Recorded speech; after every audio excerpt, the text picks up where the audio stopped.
So to describe mobile crisis, I have a story that I always tell. As a matter of fact, there's a few familiar faces in the room tonight, and I'm sure that you have heard the story before, but bear with me for those who haven't. A few years ago, my wife it was actually during COVID. She was in line at Verizon Wireless. Now, I don't want to take you back to the bad days of COVID, but I do want to remind you. Do you remember when we all had to wear hazmat suits to go to the food line? So she was in line at Verizon Wireless, and they were only letting one customer in at a time.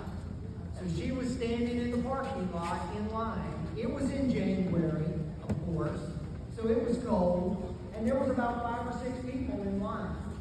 So as she stood there, she overheard a couple behind her. They were having a discussion about their adult son who lives with them, who struggles with mental health. And as they were talking to one another, she heard them talking about how their son was in crisis. He was struggling. They didn't know if his medications were no longer working or if he had stopped taking them. But either way, he was in crisis.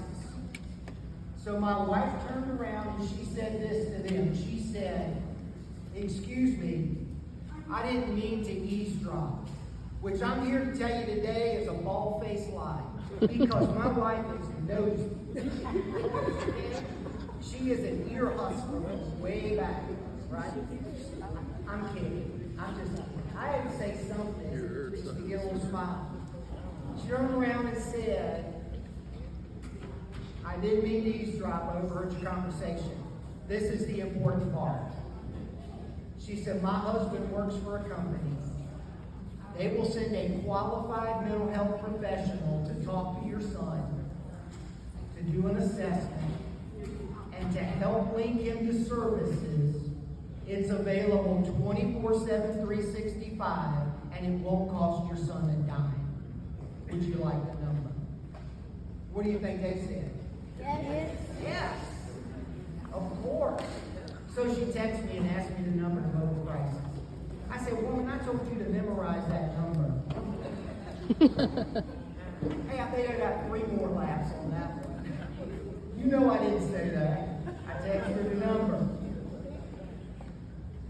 So think about that for a moment. If an individual is struggling with mental health, substance use, some type of situational crisis like marital conflict, domestic violence, or family conflict, whatever it is, you have to remember that a crisis to one person may not be a crisis to another person.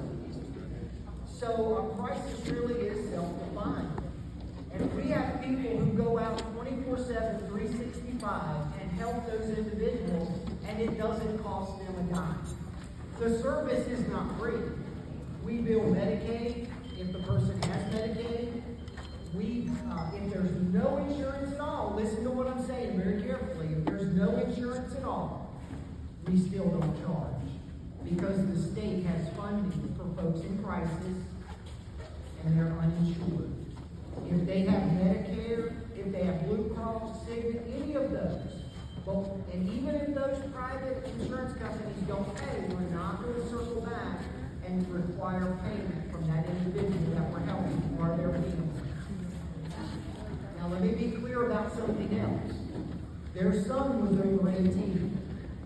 We cannot help folks against their consent. Does that make sense? Makes sense. So let's play this out.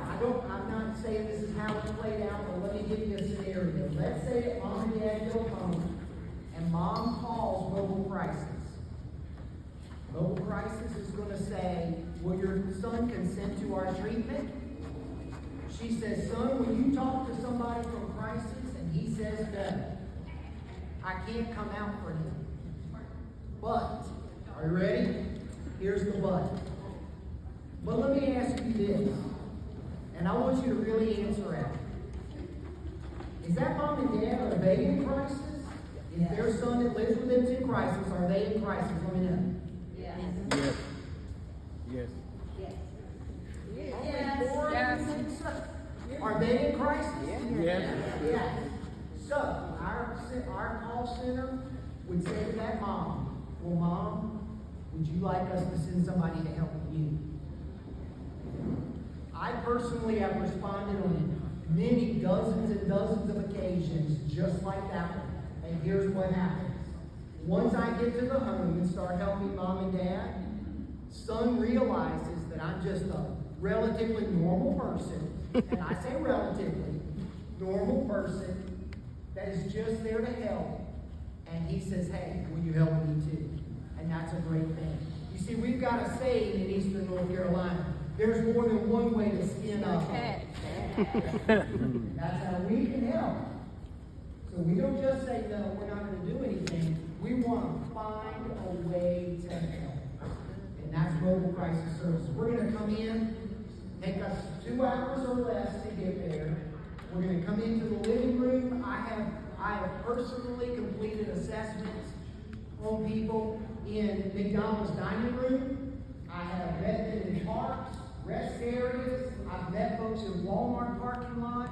I actually have met one person in the break room at the Staples office supply because they had gone to work and were feeling suicidal. Thought they could shake it, couldn't shake it. Someone, thankfully, had given them one of those cards that I left on your table. And they called us. And the manager put a sign on the door and let us go in. So, 24/7, 365, we'll come out 2 hours or less, we'll complete an assessment, help develop a plan. Then we're going to link them with services that are going to help them not only get out of this current crisis, but hopefully remain out of crisis in the future. Very quickly, question? Yes, is it just for North Carolina? There is my understanding that most states have mobile crisis. Now they function differently. For example, at one time, and I can't speak for sure today, but at one time, Virginia had mobile crisis, but it was a situation where you would take the individual to a certain location and talk to them. Whereas in North Carolina, we go in the community to where that individual is. Any others, real quick? All right, listen, you have those cards. I'm also over there on the boutique table. I'm going to leave a small stack of my business cards. I've got my email address and phone number. If you have any questions, if you would like for me to speak to your church or your civic group, please don't hesitate to reach out to me. Thank you all very much.